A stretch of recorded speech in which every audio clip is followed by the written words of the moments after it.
Evet sevgili dostlar, 5. Mevsim Gazinosu'ndan tüm dostlarımıza gelsin. İstanbul'daki dostlarımıza gelsin.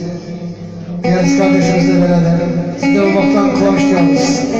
Deniz Fırat'a döndü, ayağım gökeğe gelsin. Evet, değirmen Rusya'ya gelsin. Esenyurt'a geliyor, Çakır'a, Doğan'a. Esenyurt'taki gökeğlere gelsin.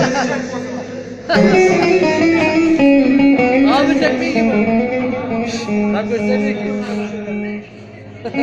Yok görmüyor. Yok abi yok. Sen de video çekiyor video. Bak çekeyim ben. İkinci sefere gelsin. Canımsınız, canımsınız. Orhan çekeyim mi? Abi karanlık gösteriyor karanlık. Karanlık gösteriyor. Karanlık gösteriyor karanlık. Vay. Hemen söyleyeceğim, isteriz ya. Bugün gönlüm yaralı, kız ben sensiz naçar.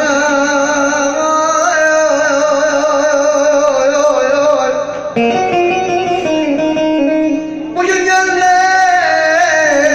yaralı, yar ben sensiz naçar. Gökse uçmuşlara seni sorar. Gökse uçmuşlara ah kalp safhasını sorar.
teşekkür ediyoruz sevgili dostlarımıza.